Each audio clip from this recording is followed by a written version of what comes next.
अब देखिए आप लोग कि एक मैथ्स है जिसमें कहा जा रहा है कि यदि b बराबर 30 डिग्री हो तो सिद्ध करें कि 1 minus cos B into 1 plus cos B upon 1 minus sine B into 1 plus sine B is equal to 1/3, है ना।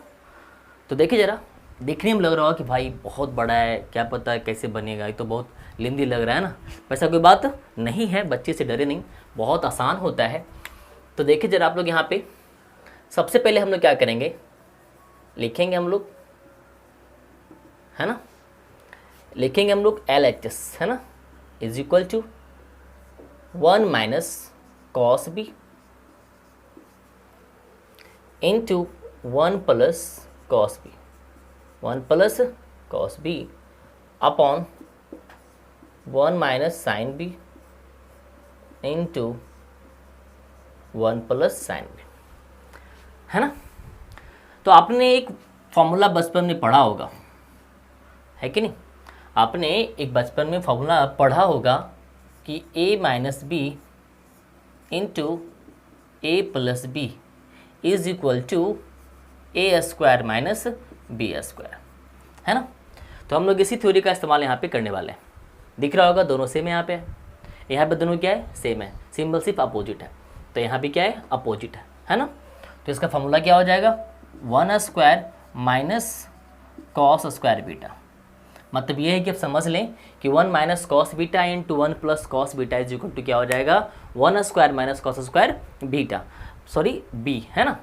तो 1 minus cos B into 1 plus cos B is equal to 1 square minus cos square B हो जाएगा। क्यों, क्योंकि a minus B into A plus B का format हो और दोनों में मल्टीप्लाई करना हो तो उसका आंसर क्या आता है, A square minus B square. मतलब ये फॉर्मूला है कि a plus B into A minus B is equal to A square minus B square. तो उसी प्रकार से हम यहाँ पर लिख सकते हैं कि 1 स्क्वायर और माइनस कॉस स्क्वायर बी। देखिए सेम थिंग यहाँ भी है, 1 minus sine B into 1 plus sine B, यहाँ भी वही फॉर्मेट है कि A minus B into A plus B. तो इसका फॉर्मूला क्या होता है, A square minus B square. और अगर यहाँ पे 1 minus sine B into 1 plus sine B दिया हुआ है तो आप ये लिख सकते हैं कि 1 square minus sine square B, है ना। अब ध्यान दीजिए जरा, 1 का स्क्वायर क्या होता है, 1 ही होता है। तो 1 माइनस कॉस स्क्वायर बी, 1 का स्क्वायर क्या हो जाएगा, यहाँ पे 1 ही हो जाएगा, minus sine square B, minus sine square B.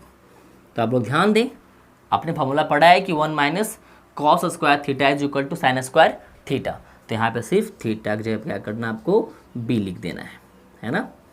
1 minus sine square B, तो आपने पढ़ा है कि 1 minus sine square theta is equal to cos square theta. तो आप यहाँ पे क्या लिखेंगे, कॉस स्क्वायर बी, है ना। और आपने पढ़ा भी है कि sine square theta minus cos square theta is equal to tan square theta. तो यहाँ पे क्या हो जाएगा कि साइन स्क्वायर थीटा मतलब या फिर sine square B upon cos square B is equal to tan square B, is equal to tan square B, है ना।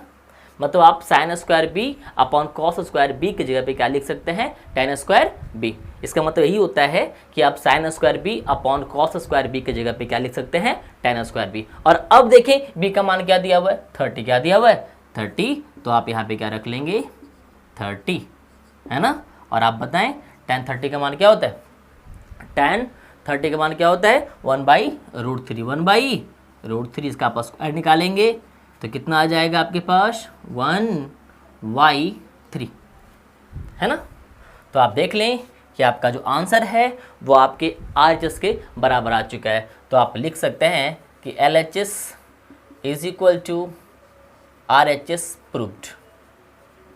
मतलब साफ है कि हम लोगों ने क्या किया कि हम लोगों ने मैथ्स को LHS से पिकअप किया है, उसे हमने सोल्व भी किया और सोल्व करते करते फाइनली हम लोग कहाँ तक पहुँच गए, हम लोग RHS तक पहुँच चुके हैं। तो हम लोग लिख सकते हैं कि हमने प्रूव कर दिया है कि LHS बराबर RHS, क्योंकि दोनों का मान क्या है, सेम है। इसका मान भी कितना आ चुका है, 1/3, और RHS का मान भी कितना है, 1/3। सो ये क्या है, प्रूव्ड हो चुका है कि ये बराबर 1/3 होगा। तो आप लोग भी सीखें, समझें, प्रगति करते रहें।